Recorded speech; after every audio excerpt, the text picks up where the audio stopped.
right, so this is Openstax U.S. History, Chapter 5, Section 2, the Stamp Act and the Sons and Daughters of Liberty. So in Section 5.1, we already got a little bit of an idea of some of the reforms or changes that Great Britain was passing on the colonies and how some of these things began to build up resentment. So recall things like the Sugar Act, the Currency Act, and the Proclamation Line, which were rules or regulations that the Crown put on the colonists, and it really began to rub some of the colonists the wrong way.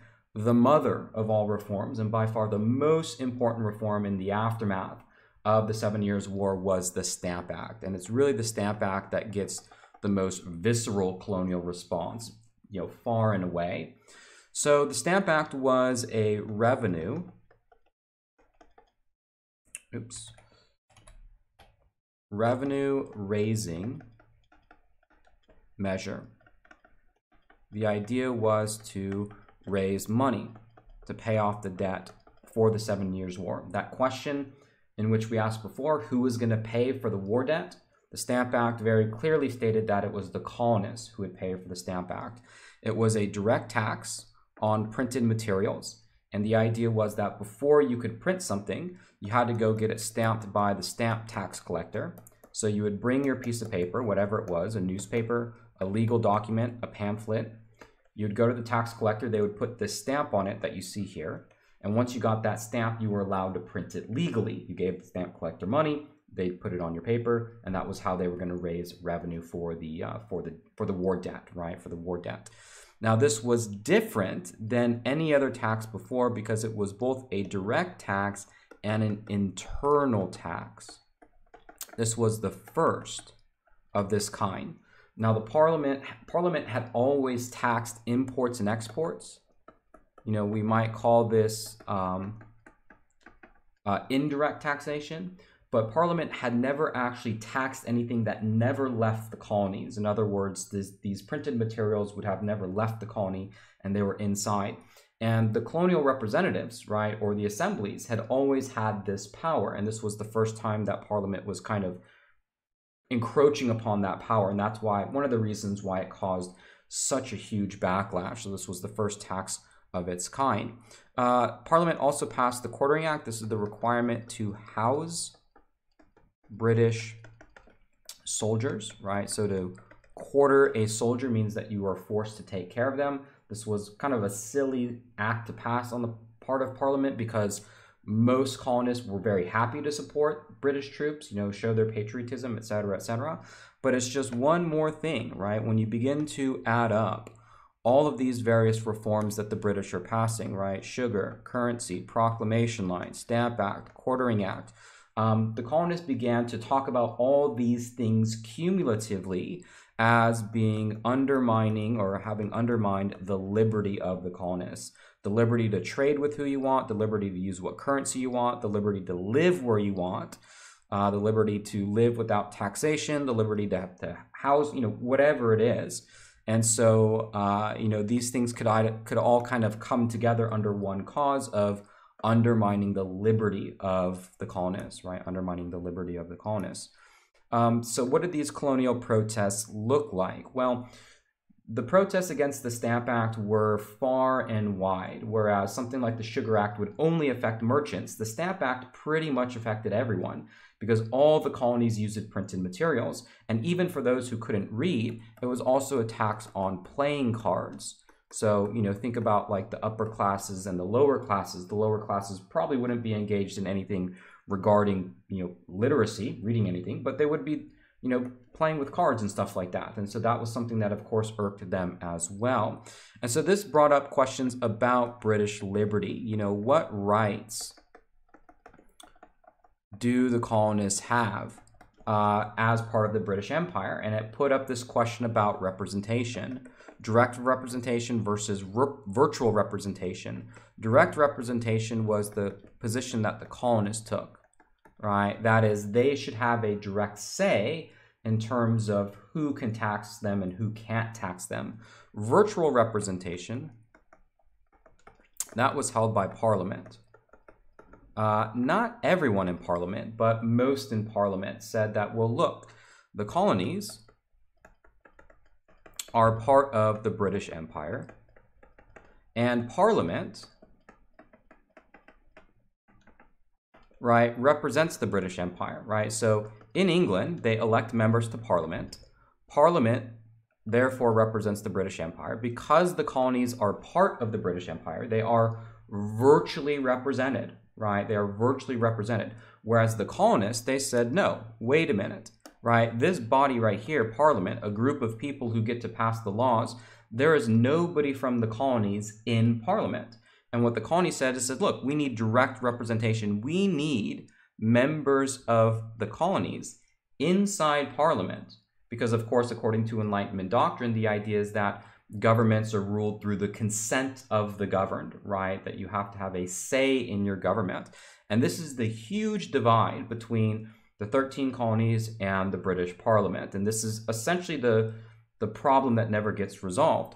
When we look at the Stamp Act, right? When this Stamp Act was passed, when they were taxing printed materials, no colonists voted on this, right? Yet they had to pay for it. And this was one of the reasons as to why it was so egregious. And the fact that it was happening within the colonies, it was a direct tax, it was internal, just added salt to the wounds. Because at least in the colonies, you might be able to justify the fact that, well, the ocean isn't necessarily the colonies, so maybe Parliament has the right to that jurisdiction. Whereas within the colonies have been running their own government for over 100 years for the most part, right? Remember, the English colonies had a very long history of self-government dating all the way back to the House of Burgesses in the early 1600s. So this ends up being a big problem.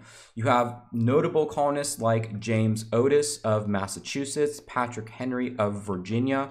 Both of their retorts to the Stamp Act or their disagreements with the Stamp Act show that this was both a North and Southern problem, that both the Northern colonies and the Southern colonies disagreed with it. It helped unite North and South in this issue. And more or less the point to which the colonists came to was no taxation without representation. You know, this really became the slogan that represented all of the colonial resistance to this.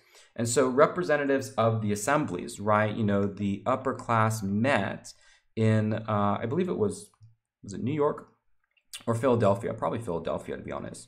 But this was a colonial meeting. There were, I believe, 12, I want to say. I don't know exactly how many colonies were represented.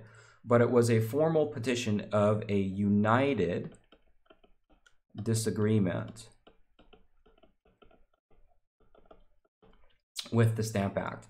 And what they called for in the Declaration of Rights and Grievances, they essentially said, repeal the Stamp Act. And of course, the justification for it was this issue of no taxation without representation. But it was also against you know, the idea that there should be jury trials, right? That the British were conducting trials without juries. And so this Declaration of Rights and Grievances was issued by the Stamp Act Congress to Parliament, demanding that the Stamp Act be repealed and that they institute the right to a trial by jury. And what's interesting about this is that one of the things that you want to pay attention to in the years leading up to the American Revolution are the instances in which the colonies come together, right? What crisis forces the colonies to come together? Because they essentially are 13 separate entities. And the Stamp Act had the effect, and we'll go ahead and put this in a different color just to kind of drive the point home, is the Stamp Act had the effect of uniting the colonies, right? It united the colonies together formally. They all met at the Stamp Act Congress and they sent one petition, not 13 separate petitions, right? I mean, each colony did protest the Stamp Act. They sent 13 separate petitions. Parliament didn't do nothing. They send one petition, right? And we'll see what ends up happening. So that was one way that the Stamp Act was resisted, sort of very formal, very political. We might call this kind of the elite response, right? These were representatives of the assemblies, but there was also a much wider and much deeper protest, and that was popular protests. And this is protests by what we might call common men and women. You had two groups, the Sons of Liberty in Massachusetts and the Daughters of Liberty as well. Essentially the counterpart, the Daughters of Liberty was for women to participate, the Sons was for the men. The Sons of Liberty used violence in places like Boston, Massachusetts, including the harassment of various tax collectors. I don't have that image here, but you can see this is a pamphlet or a posting for the Sons of Liberty. I believe they burned down the governor's mansion over this. They would harass tax collectors, tar and feather them. So that was reason to be afraid. The Daughters of Liberty promoted this idea of non-importation, or that is a boycott of British goods, especially textiles. And the idea was, we're not going to buy in the colonies. We're not going to buy anything from Great Britain unless you remove the Stamp Act. And so the Daughters of Liberty, a group of just, again, kind of everyday women coming together, producing homemade clothes so that you don't have to buy the textiles from Great Britain. And this put an enormous amount of economic pressure, right? Economic pressure on Great Britain to do something. They began even actually to lose money. And of course, the violence that you saw in places like Boston through groups of the Sons of Liberty, that was of course reason as well. You also had the fact that you had newspaper publishers that were getting in on this. You had depictions of the Stamp Act like, like so, which essentially promoted the Stamp Act as, death, right? A skull and crossbones, that it was killing the colonies. And you might imagine, if you're going to tax printed goods, who are you probably going to offend the most? It's the newspapers, and the newspapers have the widest spread, the widest reach in the colonies, and so they came out very strongly against the Stamp Act, and that was even more reason to, create a larger popular protest. And so Great Britain, sort of fearing all these things, fearing the violence of their tax collectors being tarred and feathered, fearing the fact that the colonists are not buying British goods, fearing that the colonies are coming together in this united resistance, North and South, rich and poor, sending one united petition, Parliament backs down and they repeal the Stamp Act. And this is considered to be a huge victory for the colonists, right? They believe that they were that they stood up for their liberties and that they were proved right in the end. And so you have these popular celebrations, parades. This is one example of one in Boston. They celebrated every year the Stamp Act being killed. This protest here, or this picture, shows the Stamp Act in a little coffin. And what they would do is they would bury it into the ground every year and have a huge celebration. However, the fundamental problem does not get resolved. What I mentioned before was the issue between the colonies and the empire, this issue of taxation and representation. Again, this idea that the colonists want direct representation. Parliament says, well, even though there's no colonists in Parliament, you're part of the British Empire, so you're virtually represented. This never gets resolved, because even though the Stamp Act is a victory in the short term, in the long term, Parliament passes the Declaratory Act, which says, essentially, Parliament still has the right